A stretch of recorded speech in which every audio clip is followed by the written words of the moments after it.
À une altitude de plus de 40 000 pieds, la femme s'est soudainement évanouie à cause du manque d'oxygène. Son corps a chuté et finalement, elle est restée suspendue dans les airs par la corde de sécurité. Ses mains étaient gelées et raides. Son compagnon était déjà tombé dans le coma. Elle devait se sauver, alors elle a enroulé ses jambes autour de la corde, balancé son corps, utilisé l'inertie et s'est agrippée fermement à la corde du panier. Elle est retournée au panier, mais la crise était loin d'être terminée. Ils étaient à 40 000 pieds au-dessus du sol, et la montgolfière montait toujours.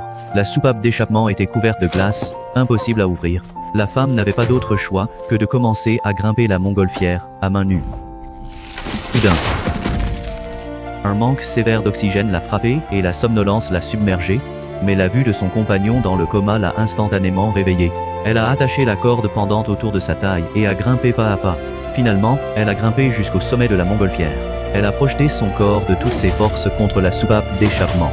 La couche de glace était trop épaisse. La femme s'est lentement levée, a saisi fermement la corde et a donné un coup de pied fort vers le bas. Ça a marché. Elle a coupé son lacet et a coincé la chaussure dans la soupape pour empêcher qu'elle ne gèle à nouveau. Le gaz s'est échappé et la montgolfière a commencé à descendre. L'homme s'est réveillé de son coma. À ce moment, la femme a remarqué que les flocons de neige flottaient en fait vers le haut. Elle a immédiatement compris que la montgolfière descendait trop vite. Elle a tiré sur la corde pour fermer la soupape, mais avec un coup fort, la soupape s'est complètement ouverte. La vitesse de descente a encore augmenté. Il n'y avait pas de temps pour réfléchir. L'instinct de survie les a poussés à jeter des objets pour tenter de ralentir la descente, mais c'était inutile. Soudain, l'homme a réalisé que le panier lui-même était la partie la plus lourde. Il a dit à la femme de s'accrocher fermement, a sorti un poignard et a commencé à couper les cordes du panier, alors qu'il se rapprochait du sol. Il a coupé la dernière corde d'un seul coup. La montgolfière s'est séparée du panier, mais la vitesse de descente n'a pas beaucoup ralenti. La femme a décidé de se sacrifier pour laisser l'homme avec les données météorologiques survivre.